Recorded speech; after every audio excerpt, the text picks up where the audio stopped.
Ladies and gentlemen, thank you very much for inviting me, and I have the opportunity to speak such a distinguished audience. So now I'll start that if you want to talk about the walls, you need the wall experience in your life. If you're definitely talking about the Berlin Wall, I have some reflections from my memory. When I was 5 years old, there were Olympic Games, and as a 5-year-old kid, of course, I was interested in sports. And there was a German team participating in Olympic Games. And 4 years later, when I was 9 years old, there were 2 German teams participating in Olympic Games. And nobody in my family had reasonable answers to my question, why it happened that we have 2 German teams.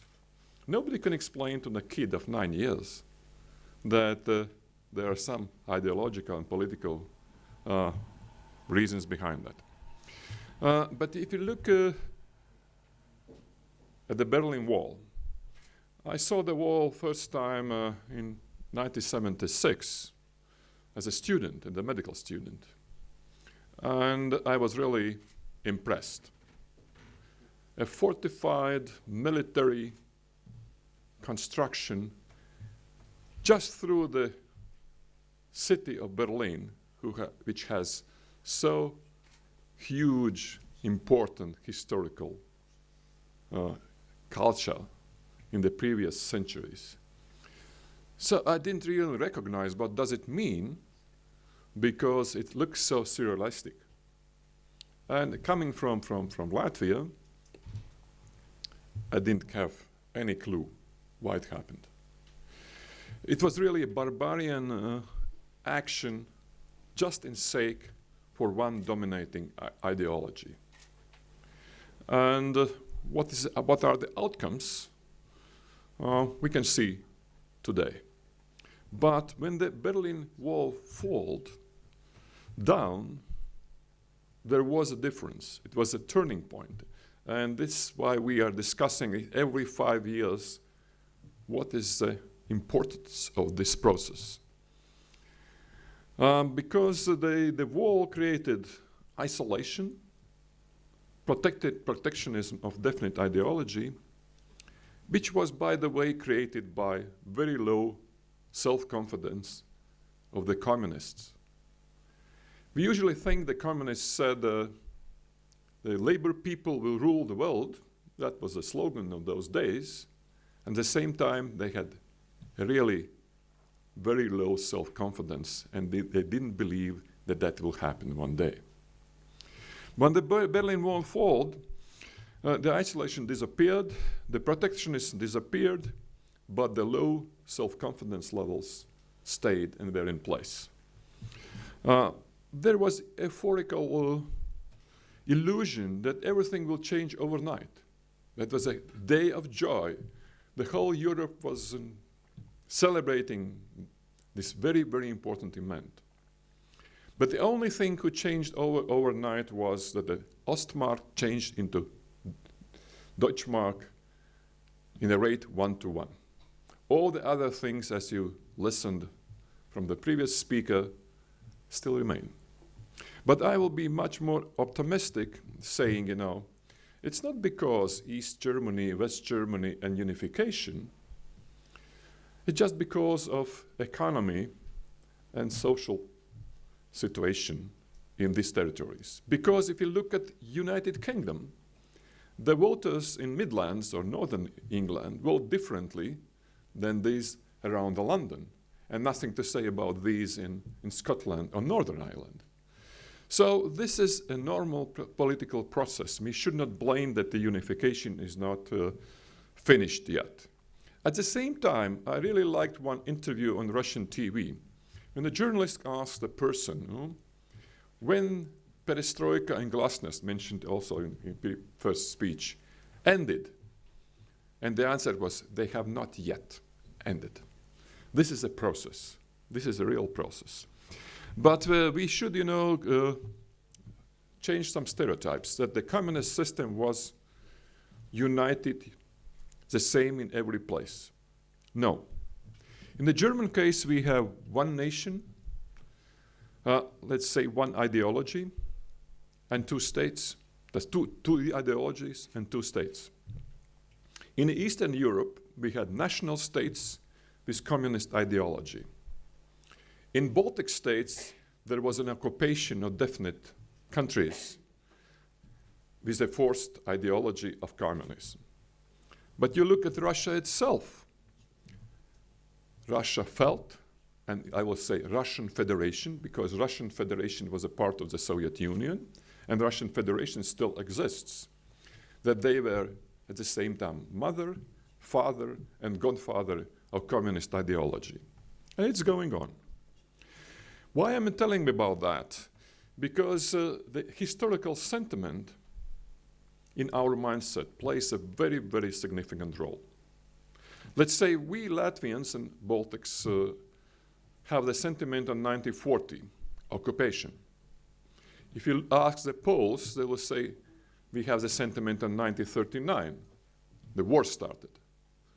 If you ask the Austrians, they have the sentiment on 1955. The Austrian state was reestablished. And we have to go on and on. And if you visit Champagne and you ask about the historical sentiments, there is a sentiment of First World War, because during the Ardennes action, the vineyards and the wine cellars were destroyed. You see, everybody has its historical sentiment. It's very important to understand. What turns out of that? In German case, now we have democracy, one nation, one state, but still some reflections of GDR mentioned by the first speaker. And this is reality.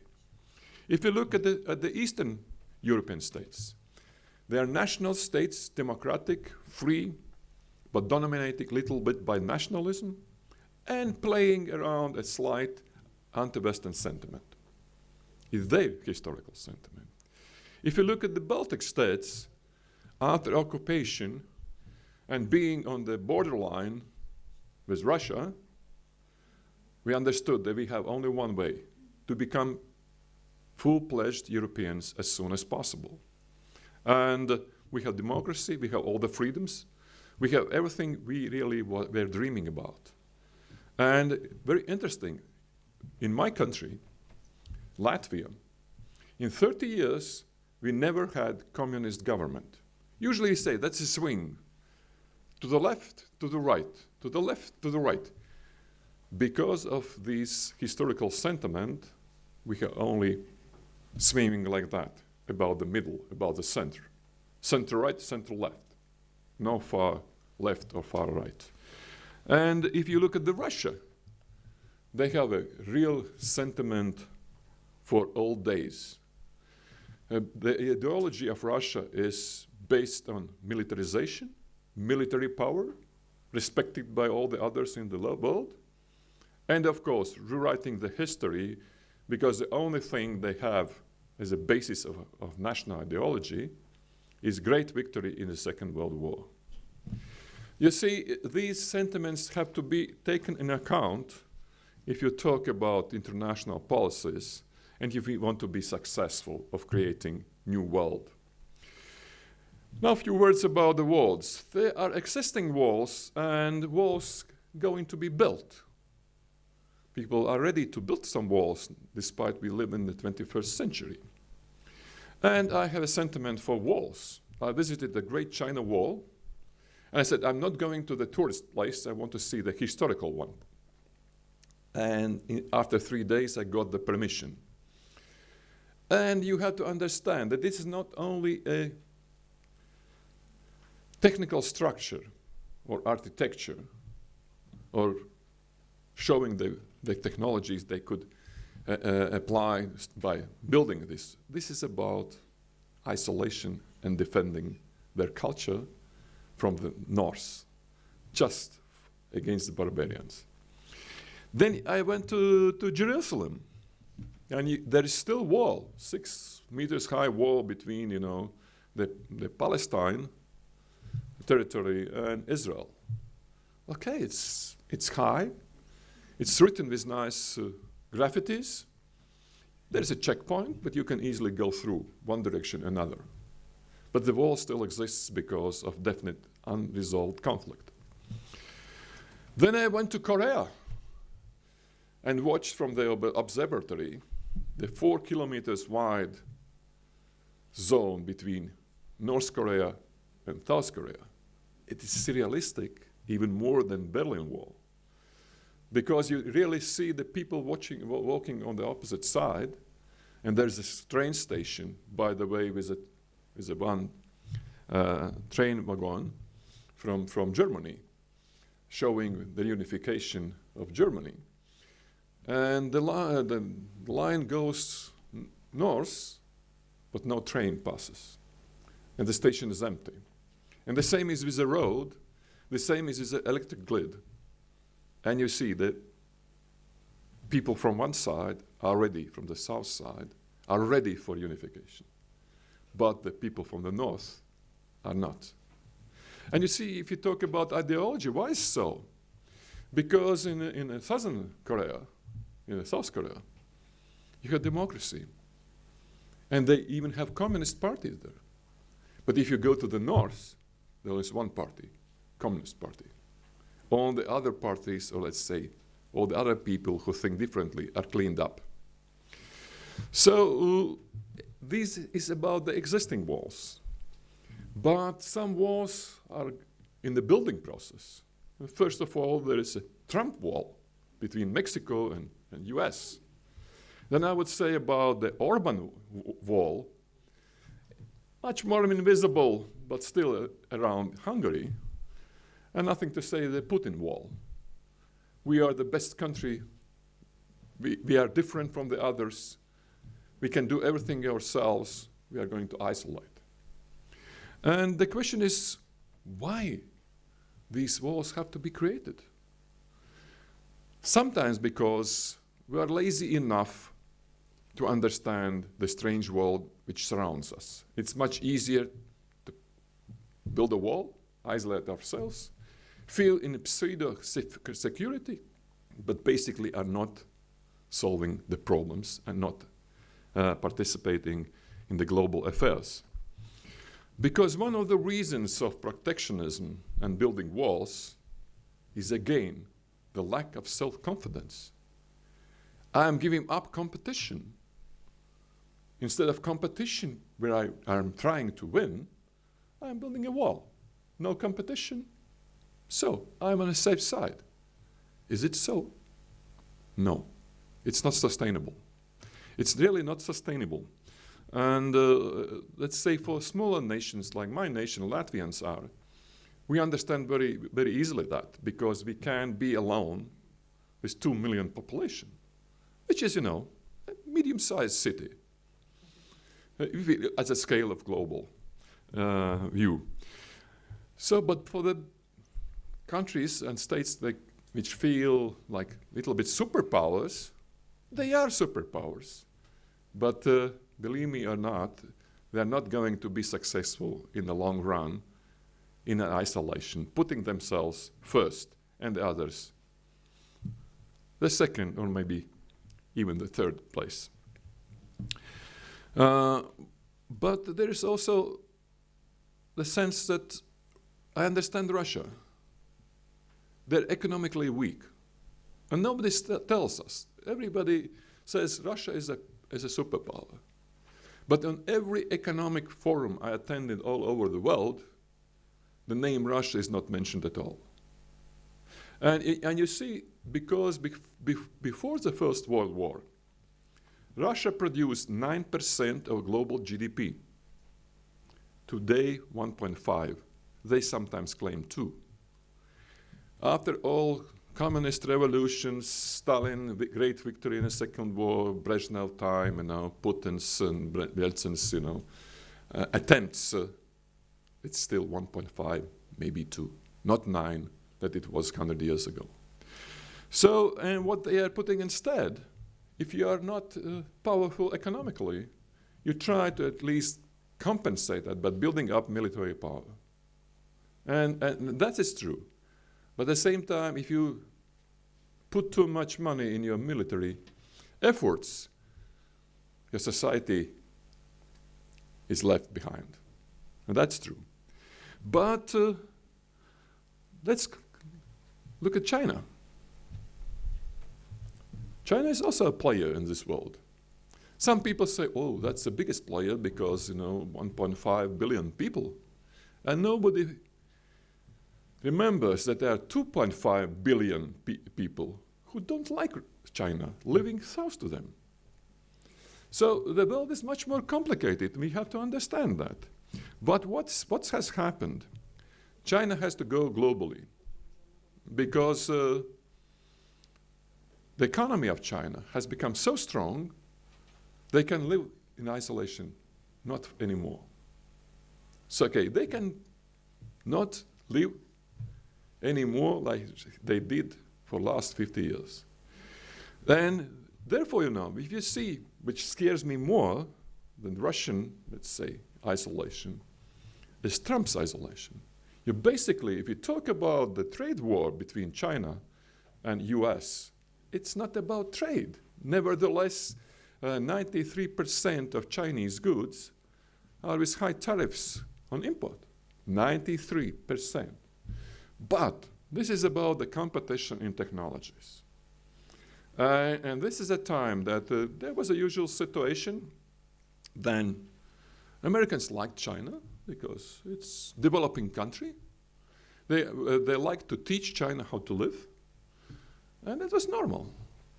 And one day they found out that, China is equal on economic terms and going forward to the frontiers of technology advancement. And this became scary. And the reaction was not the right one to try to engage and cooperate.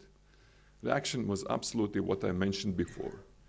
If you are not ready and self-confident in competition, you give up and isolate and try to protect. And the second point is even more. What does Russia in European politics, and not only in European politics?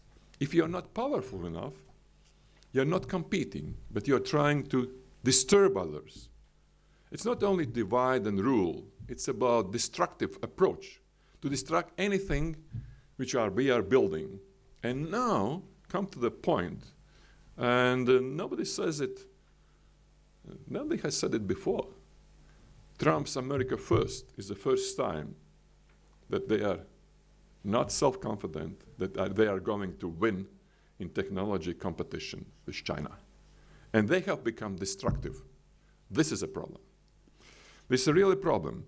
But if you go back to China, you see, we have to answer the question. They have not been too used to be the leader. They have been in their territory. They understand what to do with South China Sea. But they have never went globally. Nothing to say about global lead. And therefore, there are a little bit hesitation from the Chinese side. And if Maoism, let's remember Maoism, it was popular all over the world, but it failed. And now we have to answer the questions, and Chinese have to answer the questions themselves. Is it possible to be a leader in the world with socialism who has the Chinese characters? This is their official ideology. Chinese socialist economy with Chinese characteristics. Remember, this is official one. And the question for all of us is, do we really need somebody to lead or to guide us or to dominate us? Because this is a question about the walls in our minds. And we have to answer the question to ourselves, are we ready to live without xenophobia, walls in our minds, and not to put our interests in number one position? The answer is we don't know. Some says yes, some says no. But I will make one more comparison with the years when the Berlin Wall was built. Everybody knows John Fitzgerald Kennedy. You know them? You know him? I think so. And usually there is a very popular quote from his speech in his inauguration ceremony, which is a very good speech. If you haven't read it, do it. And mostly the quote is, and he says, "My fellow Americans, don't ask what America can do for you, but ask yourself what you can do for America." And then it's a point, and we are very happy. But the next sentence is absolutely important too. "My fellow citizens of the world, don't ask what America can do for you, but what we together can do for free man." And this is not quoted. So I would say that was a time of smart minds. It really was a smart mind period. How I would characterize our time, unfortunately I have to say, this is a time of hooligans. And this is reality. I would not say, some people say this is time of monsters. No, I would say hooligans. They are not monsters, they're just hooligans. Because you see, it's happening all over the world. I looked at the British election campaign, and I looked at the American election campaign. They are rude, brutal, no sense of humanity at all. Just, I need the power. Yeah, I'm the right guy. At first, it's easy. Erdogan is the same, and Putin is the same, At first, to scare the society, and they say, "I'm going to defend you." And fear is a very strong motivation. But it's also easier to build these walls around themselves and isolate from the strange world, because the strange world around us is a very difficult one. And the biggest problem is that we have false stereotypes. We have ignorance, but in a good sense, because you can't know everything. It's not a bad sense ignorance, but really we don't know too much about each other. Even people sitting in this room, I am 100% sure you don't know too much about each other. And then comes the questions, what to do? To build walls or do something else? And I would say, why not to do something else? It takes time, it's more time consuming, but we have to understand, we can make deal with anybody on this world without understanding each other, because it's a very pragmatic deal. You get that, I get that. But these deals are not sustainable. They are all short-term success. To make it sustainable, we have to open up and try to understand. And now I go back to China, because nobody knows what's China in reality. And ask the questions. Maybe we have to build the wall. Maybe we have to ban Huawei because it's a threat. We even don't know, is it a threat or not? But, this lack of self-confidence is not helping us. If we understand that China is a great economic power today, if they have a, let's say, policy of opening up and trying to, let's say, have more and more people who more or less understand China, we have to take this chance. Because there was also mentioned that world with order, and Europe is a world with order. We follow the laws. The rule of law is very sacred to us, and we know that we will never go out of this territory with orders to the territory of the land without orders, without rules, without respect to international law. And then comes the paradox that China has orders too, very different from European, sometimes very hardly to understand, but still China has some order which is predictable. And I had a chat with my mother. She is 98 years, will be 90 in a few months. Never have been to politics. And she said, I think we should cooperate with China, but we should be very smart enough and not let Chinese to cheat us. You see, this is a philosophic approach of an old woman. And I really respected it. And I said, yeah, see, you're right. I have no any questions to myself anymore. And everything is in our minds, to build the walls or not to build the walls. And I'm really self-confident man. And I think we Europeans and European Union has enough self-confidence to take the right decisions and the right choices. Thank you very much.